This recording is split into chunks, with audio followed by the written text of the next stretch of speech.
Hi, welcome back. I think this is where we got to. It's been a while since I did the last video, to be honest. Things got in the way. So we've got about mission team contacts, and we've got the yeah. Okay, so we're doing the hamburger menu now, aren't we? So I'm going to comment this one out. Save that, and it is gone. So, oops, what we're going to do here? Firstly, in the index, make sure we've got everything we need. We've got hamburger, container, button, the bits and pieces. So we need to start that up, don't we? So let's go to the bottom. Let's put in a comment. We'll say mobile hamburger menu. First we'll reference the hamburger container. We'll say display. It's gonna be none. I'm gonna put that there and comment it out. Just to remind me where it is. Display block.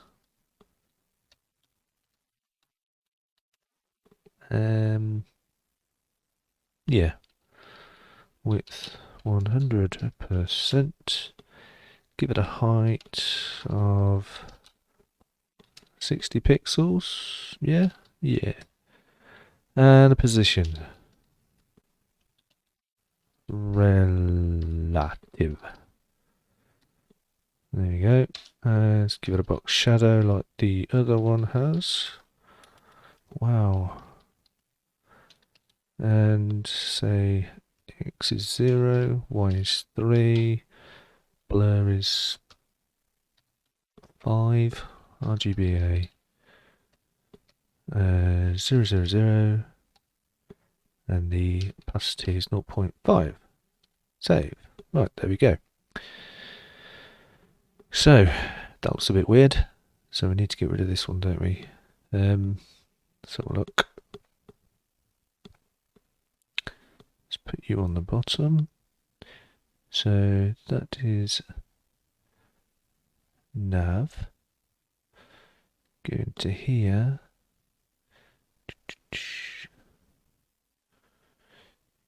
Make nav, because it's actually got a height associated with it, hasn't it? 100 pixels. You can see here. If we get rid of that. Right, okay. So what we'll do there is we'll go up to nav and we'll say height auto. I'll leave it at that for now. That's a bit dark, that is. Let's say 7 and 7. Save. Nope, that looks utterly rubbish. Whatever. So, when we come to do the JavaScript, we will give it a height. We'll give it a height of 100. In fact, sorry, not the JavaScript, when we do the media queries. So, media query, if you don't know, is when the width of a screen adjusts. When it gets to a certain width, whichever width you specify, then the CSS can load in alternative styling. But you'll see that a bit later, if you don't know what I mean. So let's just carry on with this. Hamburger. So that's going to be the actual button. Let's just note this down. Should have just called it a button, but there you go. Button. And what we're going to do in here, display flex direction. If I can spell, it's going to be column. Justify content, right? Because it's column, justification goes vertically. So justify content. I'm going to put space around. Yes. So it spreads the contents of that button. Look, if you have a look on here, you'll see that this is Hamburger here, and inside there is going to be the spans, which are the lines. So we're going to space them out evenly. So we want them aligned horizontally to the center. Going to give them a width of 30 pixels. So we're going to give it a width, the button, and height something a little less at 25. Don't want it completely square. Position absolute. So because this is relative, this will be positioned relative to the container it's inside, hence the absolute. And where we're going to put it on the right, 30 pixels in, and from the top 15 pixels down. And let's change the cursor to a pointer so the user knows it's a button. Save. You won't see anything yet because, let's see, where is it? So we know it's placed in the right place, and well, you can't see them. Let's do that. Spans. Let's style them. Hamburger. Span. So for each span, we're going to display block.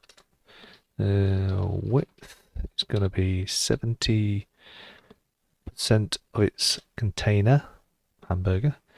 Height is going to be 2 pixels.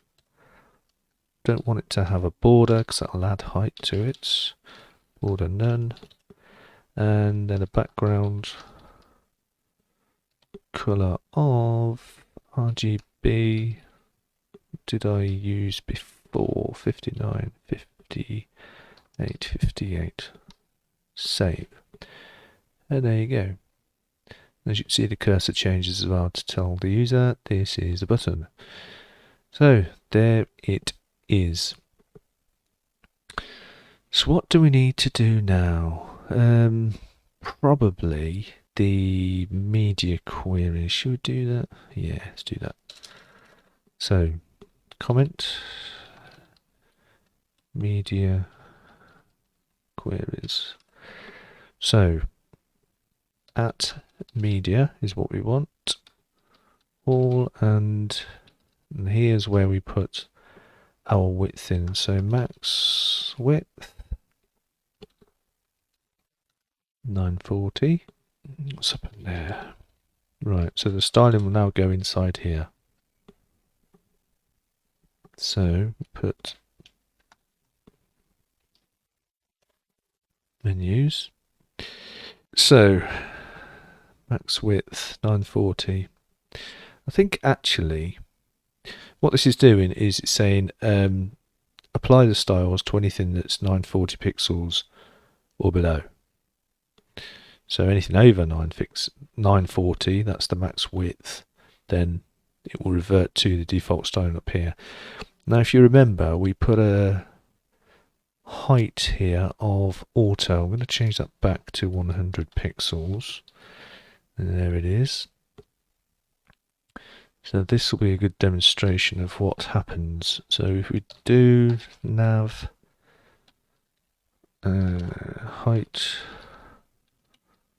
auto, so when it gets down to 940 or below, the height will go to auto, so it'll effectively hide or be 0. Let's do that, shall we? Shall we go Control Shift M? Wrong one. Control Shift M.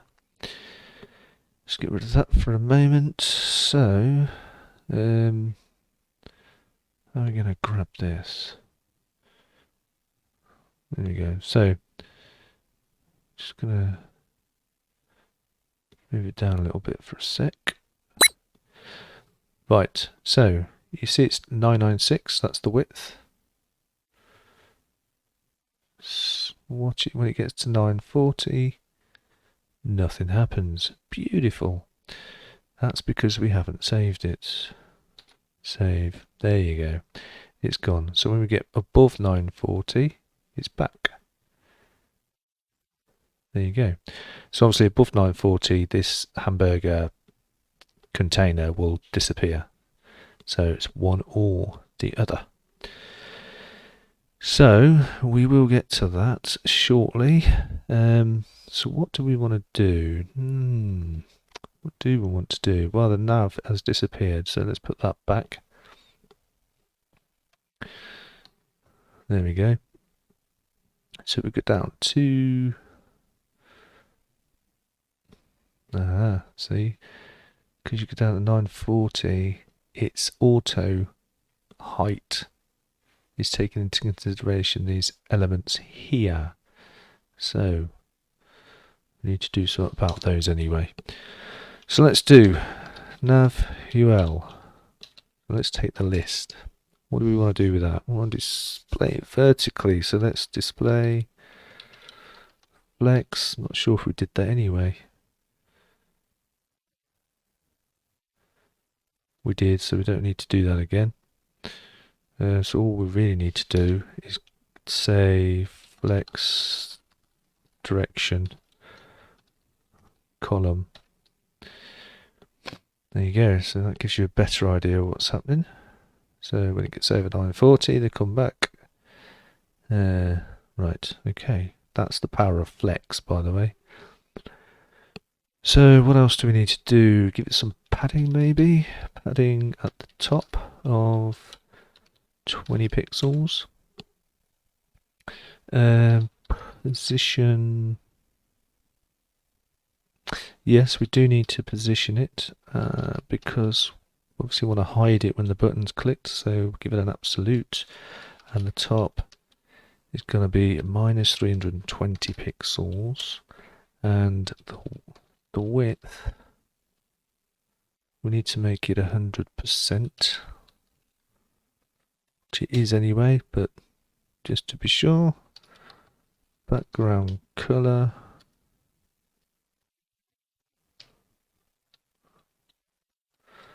white. It already has a box shadow. Let's give it a Z index of 1. Now if you remember, up here, where are we? Z index, where are you? There we go, Z index. So now it's got a Z index of 10 to make sure it's always above everything else. And if you, everything, including this hamburger, is in that nav, so that'll always be on top. So if this is a 1, that'll be underneath this, always. So back down to the bottom. Also going to put a transition effect in here of 0.3 seconds, and that will come into play when the menu slides in and out. Instead of just appearing, it will move, it will slide. So save, and it's disappeared because it's 320 above. So if we just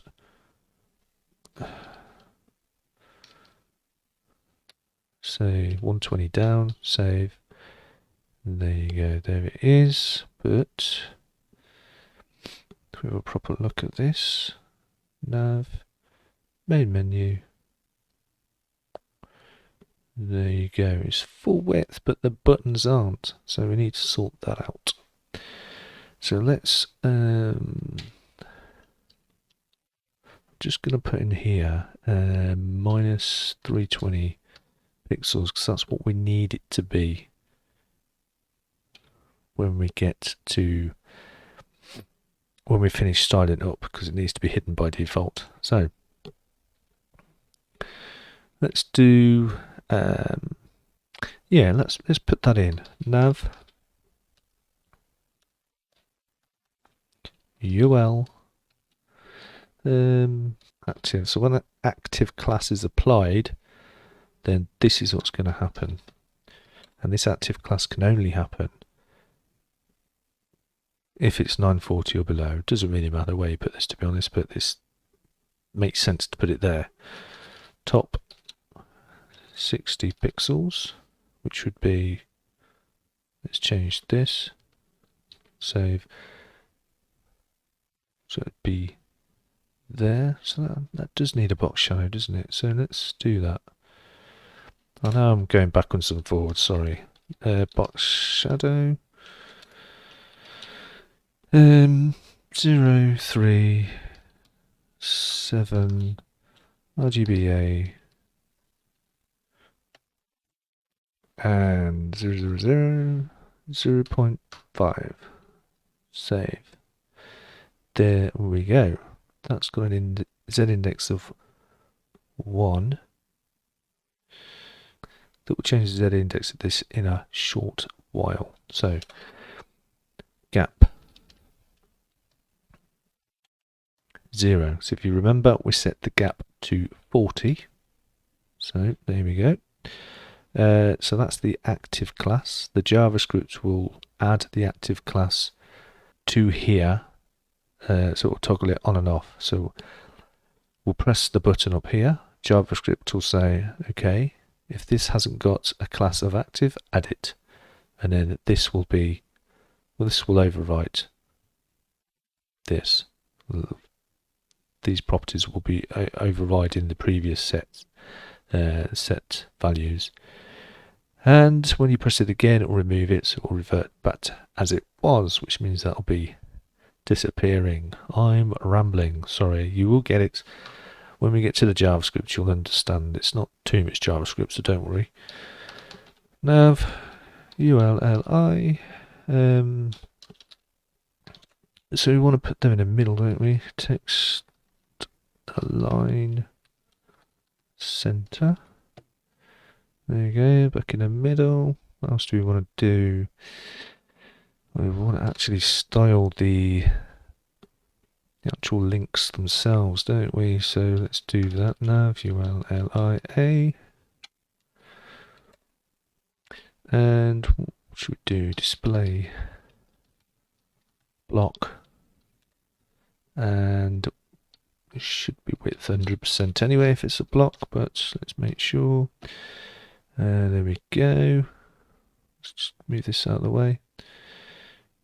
So that's a bit better. I mean, you can leave them that effect there if you want.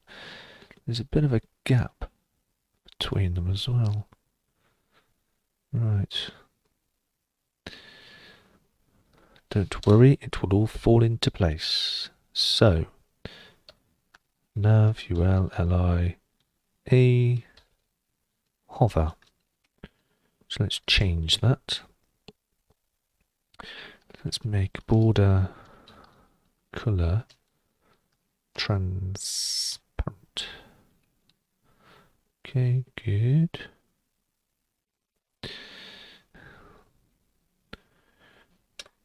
And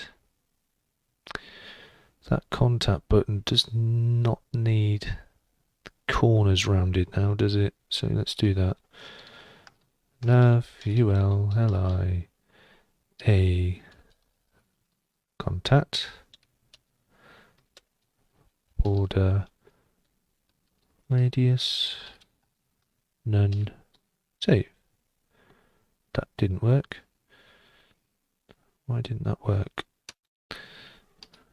That would be why. So, what about shadow under there? So that still does what it needs to. We can change these colours if we want. Just want to see why there's such a big gap between them. Gap 40. Gap. Shouldn't need this because you won't be able to see it anyway. This doesn't really matter. But just so we can see how it's going to look, we'll leave that there.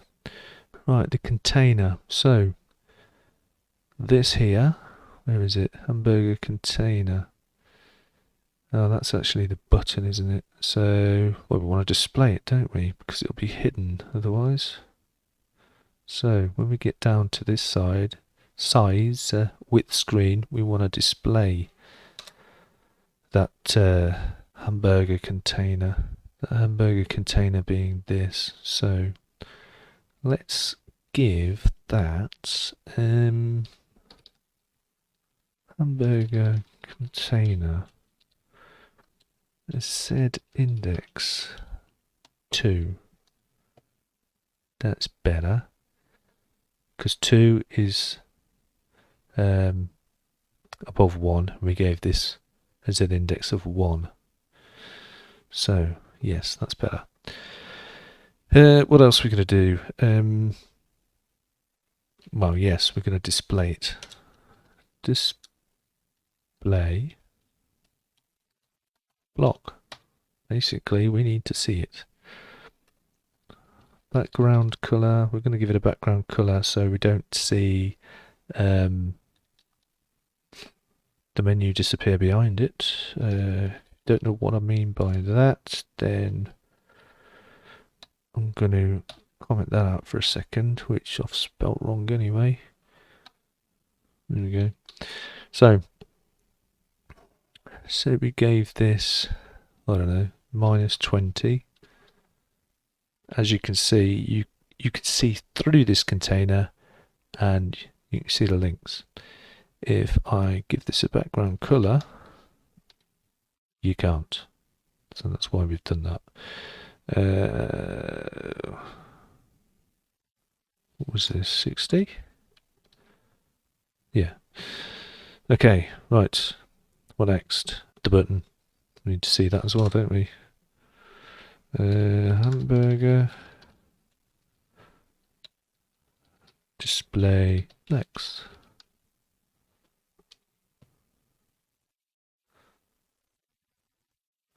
So we go back up to hamburger and display none.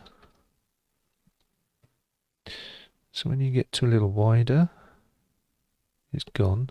And we need to do the same thing here. As you remember, I had none there, add block, so we can see what we were doing. And we can get rid of that now. So by default, the container and the button are display none. And I'm going to none.